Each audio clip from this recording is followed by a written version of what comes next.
Hi guys, I wanted to show you how to make this candle wreath ring.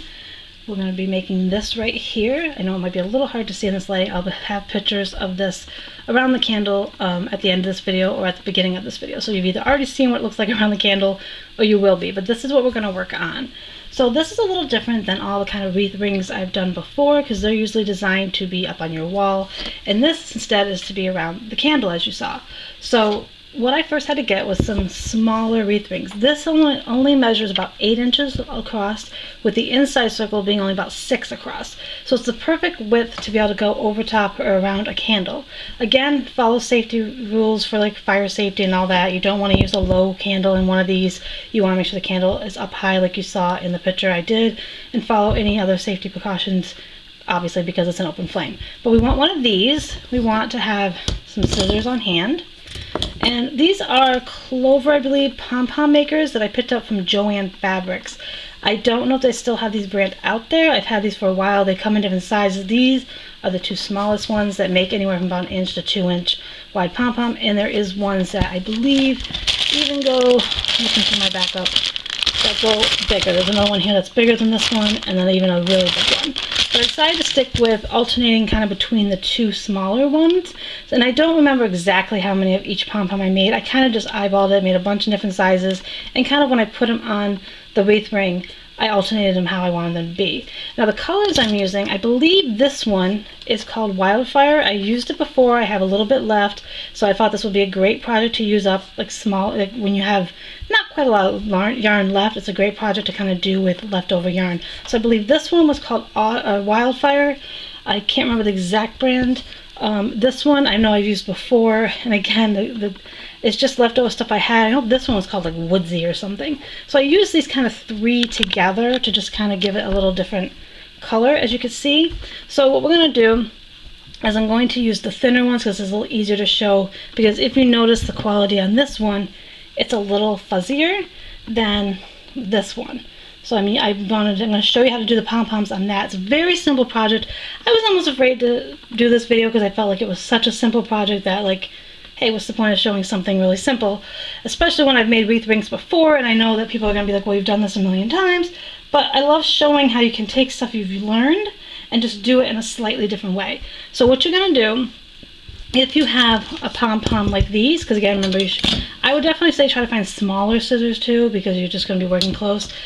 And what we're going to do is we're going to figure out which size we want. Because I'm showing you guys, I'm going to use a slightly bigger one because it makes it a little easier to see on camera how I'm doing it. But again, I could show you even using the bigger ones. You can do the same process if you have any of these that are like that. So you're going to want to figure out which size you want to do. You're going to alternate which ones you want to make, and you're just simply attaching them to the wreath ring. But let me show you how to make one using the slightly bigger one. So normally you kind of pull this apart, because this whole thing, I'm just going to show you, does come apart. It's supposed to come apart, so don't feel like you're freaking out if it's coming apart if you get one like this. And you have two sets, and what you need to do, gotta turn this the right way for me, is you're going to be wrapping and wrapping these two like half moons. If you've never done a pom-pom before. Other people make pom-poms in different ways. I know some people use cardboard, some people use forks. I just tend to stick with these because these are what I have. So when you want to make a pom-pom, you just kind of hold it. See, I'm kind of tucking it around and I'm wrapping it around. Okay, and you just kind of want to keep pushing it down, like I've shown in other videos. And I will do a quick disclaimer: if you hear any noises in the background, it might be my cat. I haven't filmed in so long that I think he'll get jealous in a minute and probably come over and meow at us. So again, we're just going to keep wrapping, and I'm using my other finger to kind of push it down because you want it to be as full as you can. And you're just going to keep wrapping. See, it's wrapping over both spots, and you just kind of pull it down so you can't really see the color underneath. So you're just going to keep going around and around and around. And I'm getting a little tight, so I got to get a little more slack here. Okay, so once you get to the end, like I say, you're just going to keep wrapping and just kind of tucking it back so it kind of like you don't see any spaces. Keep wrapping, keep wrapping. Okay. But I thought this would be a good idea to show as a smaller project. I got my wreath ring, before I forget, I did get this at my local Dollar Tree a while back. So don't hesitate to check the Dollar Tree for craft supplies. They may not have these ones in stock, but you should be able to look online at like another craft store if you're looking for the smaller wreath rings. So as you can see, we got all kind of filled up we're just going to quickly just kind of check and pull it over. Yep, it looks like it's pretty good. We're going to do a couple more right here at the end. Now when you're ready, you're going to go through the middle. See how there's like the spot? You're going to go through the middle, close that side, okay, and then come between these two to bring it down through, okay, and then you're going to start wrapping this side the same way you did the side before. It doesn't matter if those are totally flat, I just kind of straighten them up as I go. And again, I'm using my top finger to kind of push them down as I go. So wrapping, we're wrapping, we're wrapping. Okay. And then you can definitely get a good rhythm. Like, I mean, this is a great project if you have some, like I said, yarn that you want to use up. It's something you can just watch TV and make a bunch of pom-poms and then just attach them to a wreath. And I'll be showing you ways to modify the candle. As you saw, I showed it with and without those little pumpkin things that I picked up, and those were from the Dollar Tree as well. Alright, so you're wrapping, and when you get to the end of this one, again, checking to make sure you don't have any huge gaps, because that's important. So you're going to be wrapping till you get to the end of this one. Okay, as close as you get to there, and then you're going to come through that loop here, close it, so it should look like this when it's all closed up. Okay, now grab your scissors and cut. Okay, so you're going to cut that. Now you're going to turn it kind of towards you, and you see the space in between? That's where you want to cut with your scissors. Don't worry about these straggles. They will kind of come off if they need to. So you're going to cut through that ridge. See how that ridge is right there? You're going to cut right through there. Work your way all the way around it, turning it. Again, through that ridge, all the way around. If you want, because you have these long ones, you can kind of pull them out now if you wanted. So like you can tug them out and they'll be out of your way. Now when you have it like this, go ahead and grab yourself another piece of yarn from that same skein. Probably like, you can do 5 or 6 inches or a little more, maybe 7 to 8, whichever you prefer. Basically you want enough of a tail that you can tie it to the wreath ring. So now when it comes time to do this, you're going to take this yarn and you're going to go through that crease as well. All the way around. Then you're going to give it a little tug to kind of lock it around all the yarn, and then you're going to tie it tight. Okay, and then I usually do it twice. Now we got to take it apart. So then this, we're just going to lift up these, lift up those. You're just going to pull it apart, put those down, and then you have your pom-pom. I usually hold the 2 loose strings. This is what we're going to use to attach it to the wreath ring. I hold them, and then I just fluff it up. I do this to kind of get it looking a little better. Let me give a chance for it to like focus here. So you're just going to kind of fluff up, and if you notice that there's some straggles that don't kind of fit, just go ahead and like trim it, okay, until you get it the way you want. But you're just going to fluff them up, and that's all you have to do to make a pom-pom. Again, just kind of fluff it around and then look for any that you feel are kind of out of place because they're a little longer than the others. But that's how you make a pom-pom. Now let's show you the next part. So now you have your pom-pom done. Again, checking it to see if it's the way you like it. So go ahead and make them in any different color. You could do them all the same color, obviously. You can mix and match. I just thought these were kind of fall-looking colors. But what I like about this idea is you can easily change it out by mixing out the colors. And it's something that anyone can do. You could even probably give this to a teenager to make one up or something. But then you're going to have your wreath ring. Now what I did is I didn't do it like I normally do, because normally if you look on the side, it's kind of raised up. Normally when I do a wreath ring, I'm doing them inside there. I flipped it over so that it would kind of be leveling up, if that, you know what I'm saying, like it would sit differently. Like the biggest ring would be the one that would be sitting on the table.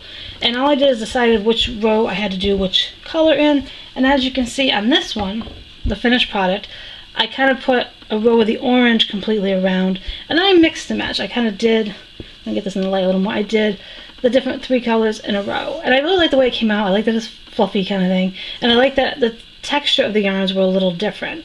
I mean, not by much, but a little bit between the orange and the other colors. And again, I did them in 2 different sizes, so you can actually kind of see that they're not all exactly the same size. And I kind of like that. If you don't, obviously just make them all in the same size. I can't even tell you how many I made up of each, because it's going to be a matter of how like full you want it to be. So as you're working, you can kind of see that I have some gaps. If I wanted to, I could squeeze them all over and put another one in, but I didn't want to do that. I just wanted it to be a little more loose. So let's just show you the easy way, obviously, to attach them. Okay, so like when you have them, again, we want it to be this way up when we're done. So we're going to first do some on the first ring right here. So when you're doing it, you're just going to obviously simply tie it to it. So one string on one side, one string on the other. Turn it over if you need to. Okay, and then just tie it to the project, or to the wreath ring. Usually 2 knots. And then you're just going to continue that as you make. The best thing to do is as you make the pom-poms, attach them if you already know the style you want to do. And that's all you do. Then you turn it back over because this is going to be the top part. I might have had to tie that a little tighter. And when you're all done, you'll have some straggles. See how there's straggles underneath? Just trim them down to the size you want. But that's all I did to make this candle wreath ring. And the other thing I want to show with the one that's completed. So again, it's all I did is I keep making them, keep attaching them around so that we could get the look that we have now of how it looks kind of pretty to me. And the other thing I did, and like I said in the pictures I showed, in the video I showed before, I have a fruit fly that seems to think it wants to go away. My goodness. Okay, there's like a little fruit fly because we had some smoothies earlier, so of course it's attracted to the fruit. But if you also go to the Dollar Tree or other craft stores, you might see accessories. As you saw in the video of the candle wreath ring and the pictures, I found these at the Dollar Tree too as well around fall time, and they sparkle. Now, if you know you permanently want them there, you can easily get a little bit of craft glue and kind of glue them around it to give it a little more sparkle, as you saw in the previous thing.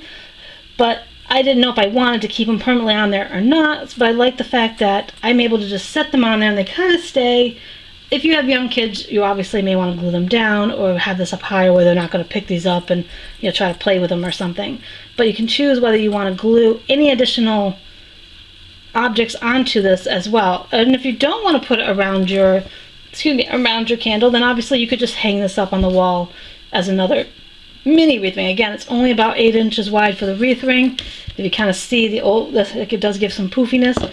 So I just thought this was a cool idea. I remember growing up with my aunt having kind of flower rings things around her candles, and that kind of inspired me to be like, hey, I want to do something with doing yarn. So I hope you like this idea. I know it's very simple.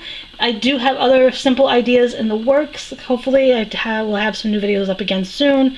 This was just to kind of ease me back into doing tutorials and kind of show you guys to take a method that we've talked about before, we've used before, and we're shrinking it down to make it a different project. So yes, this is a wreath, but it's not designed to be on the wall. It's designed for your candle.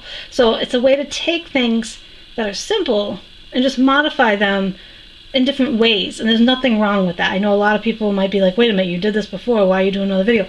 Because it's saying, hey, you can make a pom-pom, you can make a pom-pom be this, you can make a pom-pom do that for you. And I hope you really like this video. If you haven't already, make sure you hit that subscribe button and the bell icon to be notified of future videos. And if you haven't subscribed, definitely, obviously do that. And like I said, hit the subscribe button and the bell icon down below to be notified, and hit that like button as well. And I'd love for you to comment down below what kind of simple projects you've been doing lately by using methods you already know. So have a great day, everyone. Just wanted to give you one final look at it. It actually looks really cute with the pumpkins on there. Again, they're not glued down like I mentioned in the video. You can alternate or decide whether you want to glue them down or just set them on there. And it would really be cute with other things. I wish I had some like leaves or something I think would be really pretty. Some fake leaves. But I just want to give you guys an idea of what it looked like a little more and how easily it is to just kind of change things up a little bit and take, again, one simple technique and use it to make slightly different things.